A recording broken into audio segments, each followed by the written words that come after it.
बड़ी बाबरकत है वो ज़ात जिसके हाथ में सारी बादशाहत है और वो हर चीज़ पर पूरी कुदरत रखने वाला है, जिसने मौत और जिंदगी को सिर्फ इसलिए पैदा किया ताकि वो तुम्हें आजमा कर देखे कि तुम में कौन अमल में ज्यादा बेहतर है। और वो जबरदस्त है, बख्शने वाला है, जिसने ऊपर नीचे 7 आसमान बनाए। तुम रहमान की पैदा की हुई चीजों में जरा भी बेएतदाली न पाओगे। तो निगाह दौड़ा कर देख लो, क्या तुम्हें जरा भी खलल नजर आता है? फिर बार बार निगाह दौड़ाओ, निगाह थक हार कर लौट आएगी और उसको कुछ हाथ ना आएगा।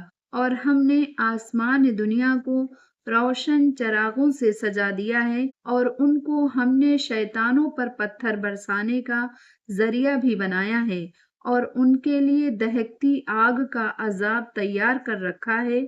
और जिन्होंने अपने रब का इनकार किया उनके लिए भी जहन्नम का अजाब है और वो बदतरीन ठिकाना है।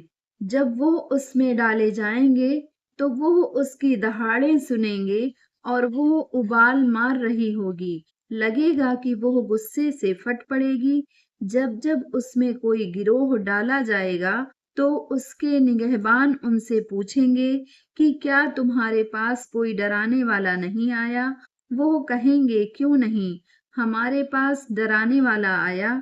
तो हमने झुठला दिया और हमने कहा, अल्लाह ने कुछ भी नहीं उतारा। कुछ नहीं, तुम तो सिर्फ बड़ी गुमराही में पड़े हो। और वो कहेंगे कि अगर हम सुन लिया करते और समझ से काम लिया करते तो आज हम दहकती आग वालों में शामिल न होते।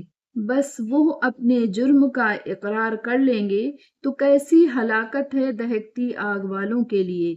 हाँ, जो बगैर देखे अपने रब से डरते हैं उनके लिए बख्शिश है और बड़ा अज्र है। और तुम अपनी बात आहिस्ता कहो या जोर जोर से, यकीनन वो सीनों के अंदर की बातों को भी खूब जानता है। क्या वही नहीं जानेगा जिसने पैदा किया? और वो बड़ा बारीक बीन और पूरी खबर रखने वाला है। वही है जिसने तुम्हारे लिए जमीन को नरम बनाया तो तुम उसके कांधों पर चलो और उसका रिस्क खाओ और उसी की तरफ तुम्हें दोबारा जिंदा होकर जाना है। क्या तुम आसमान वाले से बेखौफ हो गए कि वो तुम्हें जमीन में धंसा दे तो वो लरजने लगे? या तुम आसमान वाले से निडर हो गए हो कि वो तुम पर धूल भरी आंधी भेज दे? फिर तुम्हें पता चल जाएगा कि मेरा डराना कैसा हौलनाक था और उनसे पहले वालों ने भी झुठलाया था तो मेरी पकड़ कैसी सख्त थी। भला उन्होंने अपने ऊपर परिंदों को नहीं देखा कि कैसे पर खोले हुए भी हैं और समेट भी लेते हैं? रहमान के सिवा कौन उनको थामता है? यकीनन वो हर चीज पर पूरी निगाह रखता है। भला कौन है रहमान के सिवा जो तुम्हारा लश्कर बनकर तुम्हारी मदद करेगा? काफिर तो बड़े धोखे में हैं। भला अगर वो अपनी रोजी रोक ले तो कौन है जो तुम्हें रोजी पहुंचाए? कोई नहीं। बात यह है कि वो सरकशी और बेजारी पर अड़ गए हैं। भला जो औंधा होकर मुंह के बल चल रहा हो वो मंजिले मकसूद पर पहुंचने वाला होगा या वो पहुंचने वाला होगा जो सीधे रास्ते पर ठीक ठीक चल रहा हो? आप सल्लल्लाहु अलैहि वसल्लम कह दीजिए कि उसी ने तुमको वजूद बख्शा और तुम्हारे कान और आंखें और दिल बनाए। बहुत कम तुम शुक्रगुजारी करते हो। कह आप सल्लल्लाहु अलैहि वसल्लम कह दीजिए कि उसी ने तुम्हें जमीन में फैला दिया है और उसी के पास तुम सबको जमा होना है। और वो कहते हैं कि अगर तुम सच्चे हो तो बताओ कि वो वादा कब पूरा होगा। आप सल्लल्लाहु अलैहि वसल्लम उन्हें बता दीजिए कि सारा इल्म अल्लाह ही के पास है और मैं तो खुलकर खबरदार कर देने वाला हूँ।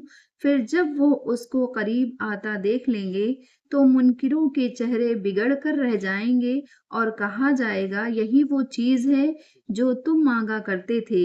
आप सल्लल्लाहु अलैहि वसल्लम पूछिए, तुम्हारा क्या ख्याल है? अल्लाह मुझे और मेरे साथ वालों को हलाक करे या हम पर रहम फरमाए? आखिर काफिरों को दर्दनाक अजाब से कौन पनाह दे सकता है? कह दीजिए कि वो रहमान है, हम उसी पर ईमान लाए और उसी ने اور ہم نے اسی پر بھروسہ کیا، بس جلد ہی تمہیں معلوم ہو جائے گا کہ کون کھلی گمراہی میں ہیں۔ آپ صلی اللہ علیہ وسلم ان سے پوچھئے کہ تمہارا کیا خیال ہے، اگر تمہارا پانی تہوں میں چلا جائے تو کون ہے جو تمہیں صاف ستھرا پانی لا کر دے دے؟